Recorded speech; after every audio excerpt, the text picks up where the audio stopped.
Yeah. We're all sweaty. So what's your name? Hi, my name is Rashad Pridgeon, and I teach Afro House and underground dance and global street dance. Do I think the dance floor and the stage is a place to embrace stereotypes? Yeah. Well, I think that it poses challenges both ways. I think that dance in general is a space where the human body can express itself in so many ways, and sometimes the stereotype, whether it be masculine or feminine or sharp or smooth movement, is blurred when individuals approach movement.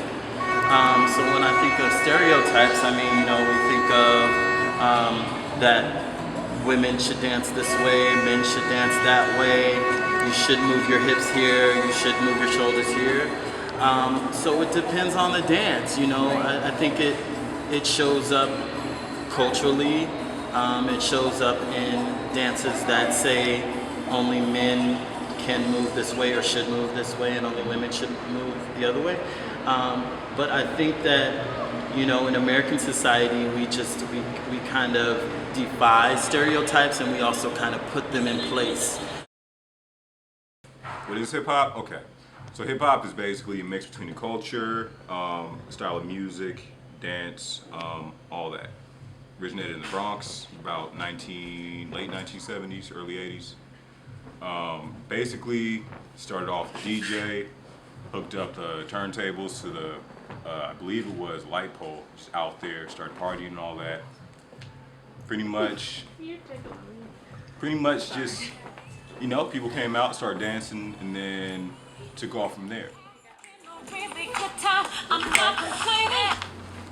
Okay, cool. That's a sprint. Hip hop essentially circled the drain when the sampling lawsuit started, and it became impossible for younger, less connected, less established artists to use sampling medium in a creative way because they couldn't pay for it anymore. And I think that it really started to suck, and it started to become, a lot of what it is, which is idiots dancing around with big wads of money and girls dressed, less than appropriately, and it's become kind of misogynist and unrevolutionary. I remember when hip hop was revolutionary.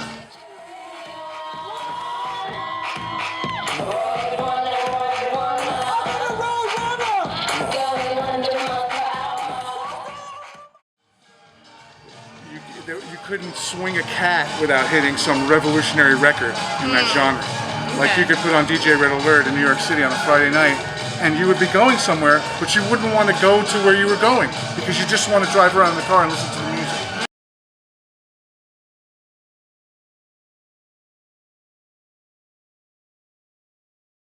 Okay, so first question is, what is your favorite hip hop song? I heard you were playing some Tupac. Do you mind giving us a little sample of that? Yeah, actually, that's all I listen to is Tupac. Really? Yeah. Okay. I listen to Pop. So that's your favorite artist? Yeah. Pop tell me everything I want to know from today to tomorrow. God bless me. Tomorrow and next week. I don't trust this. When they try to rush, I bust this. That's the sound number 2. You say it ain't cool. My mama didn't raise no fool. And as long as I stay black, I got a stage strap. And I never get to lay back. Cause I always got to worry about the payback. Some buck that I roughed up way back. Coming back after all these years. Right-a-tat-tat-tat-tat. That's the way it is. That's just the way it is. White, Hispanic, Chinese. I can have on a hoodie as a black man. They gonna single me out. Why? Because the brother got killed in Miami. What's his name? Yeah. Right. Yeah. Because see, black hoodies now become more popular. They become more popular to the white man. And they look like gang members. I can't say that black man gonna recognize a black man with a hoodie on, but the white man gonna stereotype me and say, that's a black man, he got a hoodie on. So what does having the hoodie mean though? That means you're a gangster? Well, I could be a criminal. If I was a criminal, I'd put my hoodie on. So do you have any stereotypical judgments about dance in general? Yes, that white people can't dance. White people can't dance. Katie, that means you, honey. No, I'm just kidding. Why not? Because there's some like ignorant myths, but maybe, I don't know, it's just because I've heard that white people dance to the melody and like black people dance to the beat, so it's like, you know, it's like, it's just different. I like that. And I don't like that. Okay, yeah. I like that. Girl. So yeah, I think that that's the case of that, but I know it's not true. Like it just fits very, very nicely. What's the stereotypical judgment that you would have about hip hop? Stereotypical that it's going to be misogynistic. That it's going to attempt to like make me feel bad about myself just in terms of identities. That it's going to be really good to dance to. And that it's going to be violent. There's going to be like a negative darkness to it. I think stereotypes just in general are hard to talk about, you know, and so, you know, dance is a place where we want to let go and have fun, and to analyze dance and start talking about the stereotypes, I think sometimes takes away from the joy that we have in dance, you know, like we want to be able to step into dance and not feel the stereotypes, you know. Dance kind of is this place where I feel like we get to express what we can't articulate in words. So dance is its own language, and you know, to then go to a place where it's like, okay, now let's talk about why this move is this way, or why this thing needs to look this way. I believe takes us out of the reality that dance is supposed to live in a space that's kind of unknown, because it's something that you do and express when you can't say words. That's what dance is to me. So. It's here. Yeah, it's here. It's where you get it. Once you hear it, it's like, just pop it. Like, you know, you just get into it. Yeah. Whatever it is. Do whatever. Yeah.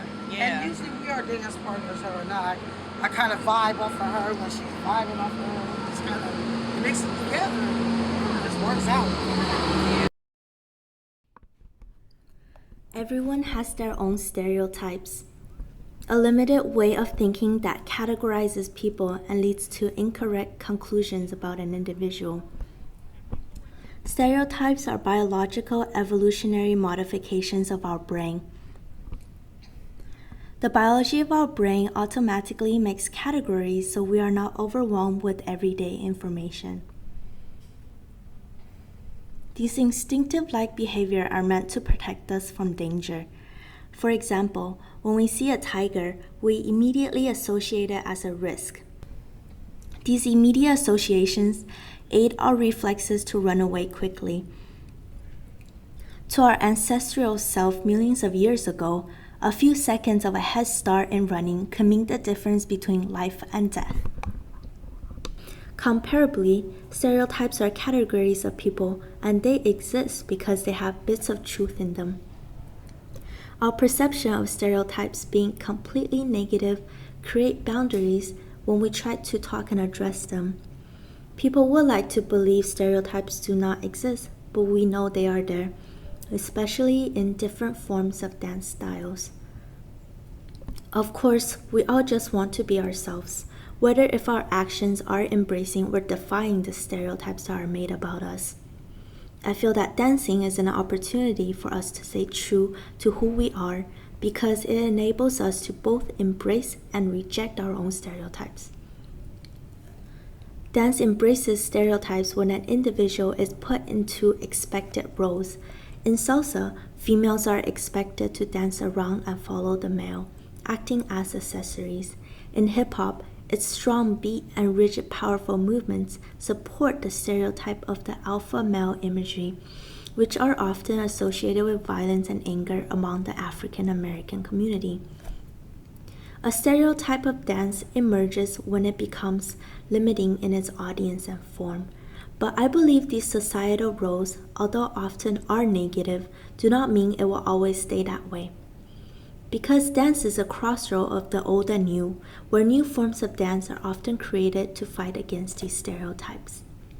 House, for example, although originated from hip-hop, contains fluid motions that can be associated to both genders, breaking out of the role that hip-hop dance should only be dominated by male dancers. While this dance form was born out of the gay male communities, they are taught mostly to females by male instructors, blurring the lines of dance and gender. Another example is the works created by the beloved and respected Michael Jackson. His audience are not confined to only those of his own race, but people all around the world love his music and dance. His talent and his work created a common ground and language among different cultures and race. When we interviewed random people on the street, everyone had something to say about dance. During our interview, we were able to talk to people of different demographics that we usually would feel timid about approaching. And she was doing a little bit of salsa. I joined her. Yeah, so I'm all over the place with dance. The evolution of different dance forms built upon its previous forms. The meaning of new dance forms are often hidden. Its importance emerges slowly over a long span of time. We can see the evolution to break away from stereotypes in dance only when we are exposed and acknowledge that stereotypes do truly exist. Understanding its existence are biological rather than criminal breaks down some of the boundaries we have when we try to discuss these stereotypes. I believe dance forms both embrace and break away from stereotypes only when we look at them critically over an extended time.